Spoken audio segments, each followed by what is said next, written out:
दोस्तों, स्वागत है आपका हमारे चैनल द ज्ञान देवता में। 18 सितंबर साल का दूसरा चंद्र ग्रहण, बुधवार के दिन साल का दूसरा चंद्र ग्रहण लगने जा रहा है। चुपचाप गाय को खिला दें, या एक छोटी सी चीज उससे पहले आइए जानते हैं, सितंबर में चंद्र ग्रहण कब है। पंचांग के अनुसार साल का दूसरा और सबसे महत्वपूर्ण चंद्र ग्रहण बुधवार के दिन पवित्र नदी में स्नान करने से कुंडली के ग्रह दोष दूर होते हैं। गाय माता और भोलेनाथ दोनों की कृपा मिलती है। चंद्र ग्रहण के दिन से चंद्रमा उत्तर दिशा की ओर गति करते हैं और इस आने वाले बुधवार को चंद्र ग्रहण लग रहा है। इस अवधि में चंद्रमा का तेज बिल्कुल भी नहीं होता है। यही वजह है कि चंद्र ग्रहण के बाद चंद्रमा पूजा करने से मान सम्मान, धन और स्वास्थ्य लाभ मिलता है। कहते हैं इस दिन गुड़, अन्न, वस्त्र, काला तेल, खिचड़ी आदि का दान करने वालों को मोक्ष की प्राप्ति होती है। 18 सितंबर दूसरा चंद्र ग्रहण बुधवार के दिन अगर आप यह उपाय कर लेते हो तो यकीनन आप पर मां लक्ष्मी की कृपा होगी और आप धनवान बन जाओगे। आप धनवान ना बने तो मुझे बताना दोस्तों, बस जो उपाय आपको बताया जाए वह उपाय कर लेना। चलिए जानते हैं। 18 सितंबर चंद्र ग्रहण के दिन चुपचाप गाय को दे। यह एक छोटी सी चीज, रोडपति भी होंगे, करोड़पति मिलेंगे, सभी संकट और कष्टों से मुक्ति, मृत्युदंड, पितृदोष तुरंत होगा खत्म, पूरे साल आपके भरे रहेंगे। अन्न धन के भंडार, यूं कहे कि आपकी 7 पुश्ते तक करेंगे रुपयों पैसों पर राज दोस्तों। 7 पीढ़ियों तक बैंक बैलेंस बढ़ता चला जाएगा। सभी दुख, दर्द, संकट, कष्ट है वह दूर हो जाएंगे और सभी सुख आपके कदमों में आ जाएंगे। सभी सुख आपके चूमेगी। यदि आप यह एक छोटी और खास चीज चुपचाप गाय को खिला देते हैं तो तत्काल गरीबी आपके जीवन से खत्म हो जा, यूं कहे व्यक्ति रंग से राजा बन जाता है और 3 कोटि देवी देवताओं को धारण करने वाली गौ माता की भी कृपा मानव पर आजीवन बरसती है। मानव के घर में कभी भी अन्न, धन, वस्त्र कमी नहीं होती है। धन के भंडार मानव के घर में भरे रहते हैं। मानव के जीवन से गरीबी खत्म हो जाती है। तो दोस्तों, कौन कौन से वे गाय से जुड़े खास और महत्वपूर्ण उपाय हैं जिन्हें यदि आप 18 सितंबर चंद्र ग्रहण के दिन कर लेते हैं तो दोस्तों यकीन मानिए आपके घर में अन्न धन के भंडार सदैव भरे रहेंगे। जो भी जीवन दुख, दर्द, संकट, कष्ट है वह सभी दूर हो जाएंगे। इस वीडियो में हम आपको उसी एक खास और महत्वपूर्ण चीज के बारे में बताएंगे, क्योंकि आपको इस चंद्र ग्रहण के दिन गाय को जरूर लानी है। तो दोस्तों, अपने फायदे के लिए पूरा वीडियो देखना। यदि आज की इस वीडियो को अपने बीच बीच में से देखा, काट काट कर देखा, तो यकीन मानिए जीवन में आपको कभी सफलता हासिल भी नहीं होगी, क्योंकि कि इस वीडियो में आपको कुछ ऐसे उपाय गाय से जुड़े बताने वाले हैं जिन्हें करने से आपके जीवन के जो भी दुख, दर्द, संकट है या कामयाबी होने में कोई बाधाएं आ रही हैं, सभी से छुटकारा मिलने वाला है। यूं कहे कि आपके जीवन में अपार मन, सुख, संपत्ति की प्राप्ति हो जाएगी। कभी भी धन से संबंधित परेशानी नहीं रहेगी। आर्थिक स्थिति आपकी प्रबल हो जाएगी। धन प्राप्ति के योग बन जाएंगे और जीवन में सदैव अन्न धन के भंडार आपके घर में भरे रहेंगे। अन्न धन वस्त्र कभी कमी नहीं होगी आपके घर में। तो दोस्तों, आज का वीडियो पूरा देखकर जाना यदि आप चाहते हैं आपके और आपके परिवार पर सदैव गौ माता की कृपा से, आपके पितरों की कृपा से, देवी देवताओं की कृपा से। तो दोस्तों, वीडियो को पूरा देखकर जाना, बहुत ही फायदेमंद वीडियो है। पूरे 100 सालों के बाद ऐसे दुर्लभ संयोग में है, तो पूरा वीडियो देखकर जाना। यदि आप लाभ हासिल करना चाहते हैं और 7 पीढ़ियों तक कभी कोई किसी तरह की कमी ना हो, यह फल चाहते हैं, तो वीडियो को पूरा देख के जाना। बहुत ही लाभप्रद वीडियो है आपके लिए। दोस्तों, वीडियो को आगे शुरू करें उससे पहले आपसे रिक्वेस्ट करते हैं, वीडियो को लाइक कर देना और कमेंट बॉक्स में सच्चे दिल से जय गौ माता जरूर लिख देना, जिससे माता की कृपा आपके और आपके परिवार के ऊपर सदैव बरसती रहे। और ज्यादा से ज्यादा वीडियो को शेयर जरूर करना, ताकि और लोग भी इस वीडियो के माध्यम से लाभ हासिल कर सके। इन उपायों को करने से अपने जीवन में सदैव धन, सुख, संपत्ति की प्राप्ति कर सके। तो शेयर करना ना भूले इस वीडियो को, जिससे और लोगों का भी भला हो। आपको बता दें, इस दिन तीर्थ स्नान करना बहुत ही फलदायी गया है। यदि कहीं तीर्थ स्थान पर पवित्र नदी में स्नान करना संभव ना हो तो आप क्या करें, घर पर ही नहाने वाले पानी में गंगा जल की कुछ बूंदें डालकर स्नान कर लें। और साथ ही साथ यदि आप स्नान आदि से निवृत्त हो जाएं सर्वप्रथम तो अपने घर के पूजा स्थान को साफ कर वहां पूजा पाठ करें। आप और पितरों के निमित्त तर्पण पिंड दांत तो आपसे बने, अन्न धन वस्त्र दान जरूर करें, और इस एल चंद्र ग्रहण के दिन दान करने से सभी मनोकामनाएं पूर्ण हो जाती हैं। चंद्र ग्रहण के दिन विशेषकर पूर्वजों की पूजन के लिए बहुत ही शुभ फलदायी समझा गया है। इस पूर्णिमा के दिन दान करने से पूर्वजों की आत्मा को शांति मिलती है और उनको मोक्ष मिलता है। और आपको बता दे इस बार, जो इस दिन पूजा के साथ साथ हनुमान जी मंगल देवता और भगवान भोलेनाथ की भी पूजा जरूर करनी चाहिए। आपको बता दें कि इस दिन यदि आप भगवान भोलेनाथ की पूजा करते हैं तो ग्रह जनित दोष भी दूर हो जाता है, मानव के जीवन में धन सुख संपत्ति की प्राप्ति हो जाती है, समस्त मनोकामना मानव की पूर्ण हो जाती है। और दोस्तों, साथ ही साथ अब बात करें आपको उस दिन, मतलब यह जो चंद्र ग्रहण के दिन है, इस दिन आपको एक उपाय तो जरूर करना है। गाय का उपाय बताने से पहले एक उपाय आपको बता दें, उपाय को जरूर करें। क्या करें कि चंद्र ग्रहण के शाम के समय पीपल के पेड़ के नीचे आपको सरसों का चौमुखी दीपक, आटे का दीपक बनाना है चौमुखी, उसमें आपको कलावे की बाती लगाकर सरसों के तेल का दीपक जला देना है और बीच में 2 साबुत फूल वाले लौंग भी डाल दें। फिर देखिए कैसे चमत्कार आपके जीवन में होता है। शाम के समय जलाकर उसे छोड़े मनोकामना मांगकर। दोस्तों, 21 दिनों के अंदर आपकी वह मनोकामना पूर्ण ना हो जाए, हमें बता देना। बहुत ही प्रभावशाली उपाय बताया मैंने आपको, बहुत ही दुर्लभ से दुर्लभ है। इस बार नए वर्ष को उपाय को जरूर करें। यह उपाय जो है बहुत ही आपको लाभ देगा। और अब बात करें गाय से जुड़े कौन कौन से उपाय आपको इस दिन, मतलब गाय से जुड़े उपाय जिन्हें करने से मानव को 7 पीढ़ियों तक बैंक बैलेंस की कमी नहीं होती, दुख दर्द संकट कष्ट दूर हो जाते हैं और सभी सुख मानव के कदमों में आ जाते हैं। कदम है सभी सुख और घर में अनंत धन के भंडार सदैव भरे रहते हैं, कोई कमी नहीं होती। किसी तरह कौन कौन से उपाय ध्यान से सुनना, जिस तरह बताए उसी तरह इन उपायों को आपको करना है। तो चलिए शुरू करते हैं।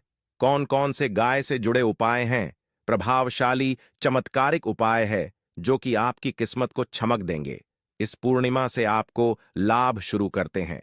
दोस्तों, सनातन परंपरा में गाय गंगा और गायत्री का बहुत ज्यादा धार्मिक महत्व है। मान्यता है गौ माता के शरीर पर 33 कोटि देवी देवताओं का वास होता है। गौ माता की पूजा करने वाले जातक पर इन सभी देवी देवताओं की कृपा बरसती है। गौ सेवा से न सिर्फ इस जन्म के बल्कि पूर्व के भी दोष दूर हो जाते हैं। गाय से हासिल पंचगव्य का उपयोग जरूर शामिल करें, क्योंकि पंचम गव्य के बिना कोई भी पूजा पाठ और हवन सफल नहीं होता। या दोस्तों, गौ कृपा पाने के लिए प्रतिदिन सप्ताह अथवा महीने में परिवार समेत एक बार गौशाला का नियम जरूर बनाएं और वहां गायों को हरा चारा जरूर खिलाएं। इससे आपको शुभ फलों की प्राप्ति होगी और साथ ही साथ गौ सेवा और गौ पूजा से 9 ग्रह शांत हो जाते हैं और इनसे जुड़े दोषों का निदान हो जाता है। गर्मियों में गौ माता को पानी पिलाए और सर्दी में गौ माता गुड़ जरूर खिलाए। ध्यान रखें कि गर्मियों में गाय को गुद न खिलाए। अनेक देवी देवताओं को अपने शरीर पर धारण करने वाली गौ माता से जुड़े कई शुभ और अशुभ संकेत भी होते हैं। मसलन, गाय य का दूध देते समय यदि गाय लात मार दे और सारा दूध बिखर जाए तो अब शगुन होता है। यदि कोई यात्रा पर निकल रहा हो और गाय अपने बछड़े को दूध पिलाती सामने आ जाए तो निश्चित रूप से जिस यात्रा के लिए आप निकले हैं वह यात्रा आप जरूर ही सफल होगी और वह जिसके लिए आप निकले हैं वह जरूर ही पूर्ण होगा। यात्रा पर जाते समय बाईं ओर गाय की आवाज और रात्रि में गाय की हुंकार करना भी शुभ होता है। दोस्तों, साथ ही साथ गाय के साथ आप भूलकर भी दुराचार ना करें, अन्यथा मिलता है घोर पाप और जीवन भर की परेशानियां बनी रहती हैं। जी हां दोस्तों, गाय को राष्ट्रीय बनाए जाने और इन्हें मौलिक अधिकार दिए जाने की बात हो रही है तो सवाल उठता है, गाय संस्कृति का अहम हिस्सा है, तब भी गाय के साथ लोग खराब व्यवहार कैसे कर लेते हैं। गाय दर दर भटक रहती है, भरपेट इन्हें चारा तक लोग नहीं देते। गाय जब तक दूध देती रहती है तो उनकी सेवा होती है और जैसे ही दूध देना बंद कर देती है तो लोग इन्हें उनकी किस्मत पर छोड़ देते हैं, सड़कों पर और गलियों में भटकने के लिए। ऐसे में गोवंश जीवों को कोई डंडे मारता है तो कोई पानी डाल देता है, कभी वाहनों की चपेट में आ जाती है तो कभी बीमार होकर बेचारी यह गाय दम तोड़ देती है। ऐसे में जरूरत है इन बातों को जानने की लेकर शास्त्रों में क्या कहा गया है, गाय के साथ आपको कैसा व्यवहार करना चाहिए। दोस्तों, गाय को कभी भी मारना पीटना नहीं चाहिए। शास्त्रों में गाय को माता का दर्जा दिया गया है। गाय को मारने वाला माता को मारने पीटने वाले के समान पाप का भाग्य समझा जाता है। नरक लोक में वर्षों तक कष्ट भोगना पड़ता है। अगले जन्म पशु योनि में मिलता है। कथा है कि गौतम मुनि ने गलती से गाय को डंडा मार दिया था, जिससे गाय की मृत्यु हो गई थी, और इस पाप से मुक्ति के इन्हें वर्षों तक तपस्या करनी पड़ी। भगवान श्री कृष्ण जी ने बैल स्वरूप में आए वृद्धाश्रम का वध कर दिया था, जिससे मुक्ति के लिए भगवान श्री कृष्ण को संपूर्ण तीर्थों को एक कुंड में बुलाना पड़ा, और इस कुंड में स्नान से वह पाप मुक्त हो गए। दोस्तों, साथ ही साथ पानी पी रही गाय को गाते हैं, वे घोर पाप के भागी बनकर नर्क भोगते हैं, ऐसा पुराणों में बताया गया है। जबकि जो लोग गाय के लिए प्याऊ चार बनवाते हैं वह महाभाग्यवान होते हैं।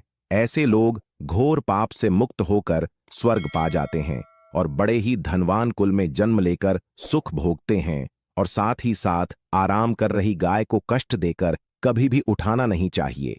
कहते हैं कि जिस स्थान पर गाय बैठी है वहां से नकारात्मक ऊर्जा खत्म हो जाती है।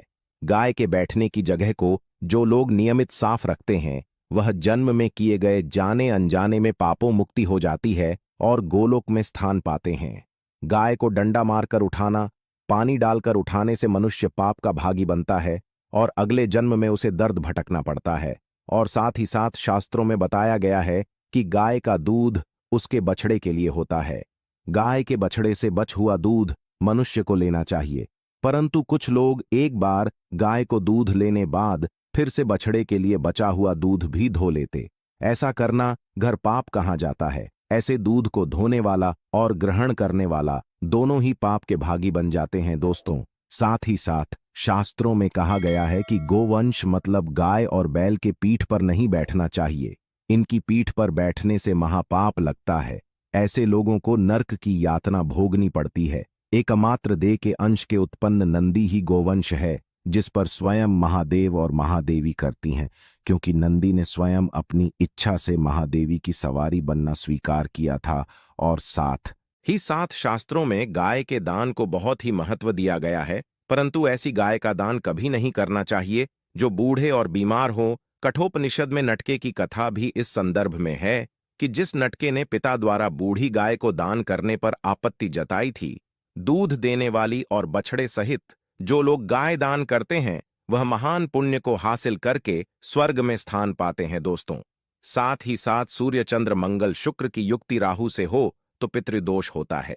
यह भी मान्यता है कि सूर्य का संबंध पिता से एवं मंगल का संबंध होने के कारण सूर्य यदि शनि राहु या केतु के साथ स्थित हो या दृष्टि संबंधी हो तथा मंगल की युति राहु या केतु से हो तो पी दोष होता है। इस दोष से जीवन संघर्षमय बन जाता है। यदि पी दोष हो तो गाय को प्रतिदिन या किसी भी पूर्णिमा दिन या किसी भी खास दिन पर रोटी गुड़ चारा खिलाने से पी दोष खत्म जाता है। साथ ही साथ गाय की पीठ पर जो कूबड़ बना होता है वह बृहस्पति गुरु है। आठ जन्मपत्री में यदि बृहस्पति अपनी नीच राशि मकर में हो या अशुभ शिवलिंग में जा रहे हो और सामने से गौ माता आती हुई दिखाई दे तो गौ माता को अपनी दाहिनी ओर से जाने देना चाहिए। आपकी यात्रा जरूर ही सफल होगी और जिस घर में गाय होती है उसमें दोष स्वतः ही खत्म हो जाता है। और साथ ही साथ आपको बता दें कि गाय को आप भी रोटी बनाएं, प्रतिदिन ताजी रोटी ही बनाएं। गाय को अगर आपने रोटी बनाई है तो कोशिश करें कि उस रोटी को आप तुरंत ही गाय को दे दें। अगर आप उस रोटी को रख देंगे और उस रोटी को अगले दिन दे देंगे तो वह रोटी बासी मानी जाएगी। गाय को कभी भी बासी रोटी ना दें, इससे घर में नकारात्मक ऊर्जा वास करती है और जो भी काम आपके बनने वाले होंगे वह काम भी आप बिल्कुल भी नहीं बनेंगे। इससे आपके घर में हमेशा दर्द देवता का वास रहेगा और आप जिस भी काम उस काम में आपको हमेशा असफलता ही हाथ लगेगी। इसीलिए कोशिश करें गाय को रोजाना ताजी रोटी बनाकर खिलाएं और रोटी को बिल्कुल ना रखें।